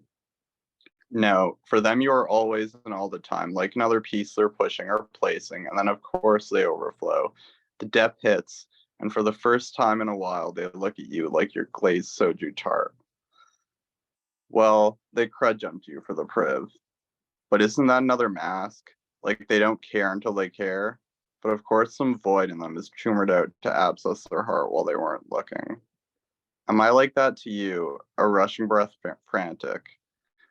Because she thinks that Andrew is stalking her, moving silent, near floating with the millipede ellipses of her tendrils shifting, fusing, splitting for purchase over the fabric of the chalk.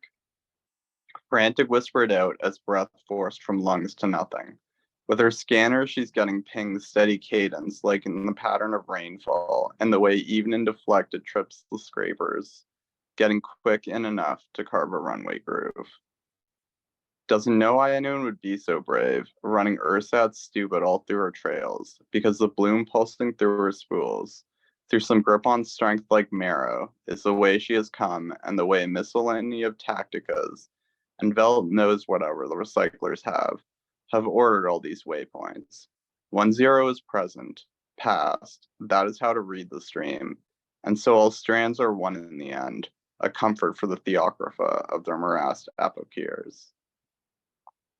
The Andros stalking her, all for not being a recycler, is a blemish on her tactica. The way sometimes the recyclers are known to boast, cycling is like smoothing out creases in skin, working out the wrinkles and folds. In the math, one had tagged as a remnant of the mimetic that took flight like an apocure discard, that for them swapping you out didn't just feel right to them, but felt good. Like it feels good to set her up like this, and she's turning over to her social strats. Turn around to at least deny them the vampiric EXP boost. The one that gets them all nowhere, filters the good stuff from the well. From the blue rivers that lace the chalk, because to see and feel is to hone a tactica like you hone a beast by starving it. She'd once thought tactica was like that the more you waited around, the stronger it got. Sometimes good karma, though, is bad karma left on the scale plate, is by offering itself, negating itself for any future use. Really, that's how she sees the press of ice smothering her, spreading her, smearing her. Until she is dust, she is ash, and from her ash blooms the flowers, petals skimming the blood like lily pads. Nerve cells pressed to atoms and scattered like dead leaves leavened by frost into crisp crunch underfoot by the time winter is here. And spring, you could chase it forever through time, and now you will never find it. That's it. That was longer than I thought it would be. Ryan, it was fantastic. You already know I love your writing, man, right? You were like a cyberpunk Lewis Carroll, because I love the way that like there's all of this incredibly rich world building going on. But more than that, I love the way you use language. You mix like constructed language with just gorgeous prose, with nonsense words, with like setting specific words. It's just like such an unbelievable feast of language whenever you read. and you weave it all together with real like eloquence. It doesn't feel like word salad, right? It doesn't feel like a lot of times people who engage in conlanging, there's a certain awkwardness to it that's not at all present in your work. Instead, the words just the real words, the fake words, the beautiful descriptions of landscapes, the descriptions of creatures and settings and mindscapes and all this just flow beautifully together in a really wonderful way. Yeah, Ryan, man, that rocks. Thank you. Thanks. I just have to say a disclaimer for like copyright purposes, because I think this one's up on YouTube. There's a part in there that's a quotation from it's just a Susanna Moody quote. So if anyone cares that I stuck a Susanna Moody quote in there, I don't think you'll have anything it's to worry there. about. We're not. That's it. Oh, you have a right to use a certain number of words. Like there's actually a cutoff for fair use. Yeah. Okay. And we're Okay. not That's it. monetized or anything, so we're not going to get any kind of copyright issues off the video. But yeah, Okay. thank you, Ryan. Thanks so much. No problem. Thank you for having me. And I think that's it for the night. I will leave the Zoom meeting open for a while so people can just hang out if they want to, but I'll be ending the recording soon. Thank you so much to everyone who came and read tonight. That was really fun. I think that's the most fun that I've had at one of these in a long time. And so much of it comes down to all of the interactive fiction and just how great it was to be able to like really feel like a part of this thing in a in a more real way than usual, you know, in a more complete way than usual. Just lots of wonderful work read tonight. I don't know, Katie, are we going to do this again? Yeah, I mean, I'd love to. I felt like this was such a great little showcase of all the different, like the variety of Yeah. work that I get in the void space, you know. I have a thing. I mean, I'm a very my tastes are quite broad in terms of my reading and the stuff I like. I always feel like I am sort of the farmers and the cowboys should be friends kind of girl when it comes to the lit world. And you know, and I just love like I try to bring that into the void space, and I just love that tonight we just had such a range of pieces from Yes. you know hard hitting stuff that like a Parna's piece that makes you question your own morality and the grind of compassion fatigue, and then you've got you've got things like Neil's like mind bending, like using the medium to do something that I don't think exists in any other place. You've got Wes's light-hearted, like amusing take that just makes you see something old in a new way. You know, you've got Cats just grinding apocalypse where all of your choices are terrible. And you But know we the did immediacy. survive. We did Ultimately. Yeah. survive, yeah, by stealing those poor rabbits. And yeah, and then we had the personality quiz as well. So I just loved the range. And It yeah, was we will do that tremendous. again. Yeah, it's fantastic. Yeah, thank you so much. I think we should let me know. We're in the DM group. Let me know if you want to do this again next month or the month after. I know you had a few readers who couldn't make it tonight. I would love to keep this rolling because I think this is a really fun variation on what we do at Misery Loves Company, and I really welcome just the breadth of new styles that something like this opens me up to. You know, the interactive fiction, the game element, which I think has been missing to some degree from the scene for a while. So thank you so much, Katie. Thank you to everyone who read. It was fucking fantastic. As I said, the video is going to go up on YouTube, and I do apologize for the couple of people who I kicked out in error. That won't happen next time. But if they do want to see what happened, you could share the video with them. It should go up Monday. Yeah, and if you are watching this on YouTube after the fact, this has been Misery Loves the Void. And every month we've been doing some kind of collaboration like this at 5 p.m. Eastern time, I think, and I think it's like 10 p.m. London time, 10 p.m. GMT. Now, and also, anyone is welcome to come and join us at these things. Anyone's welcome to come and just lurk and hang out. And anyone's welcome to come to the next Misery Loves Company, which is going to be 8 p.m. Eastern time next Friday. All right, guys. Thanks so much. This has been awesome.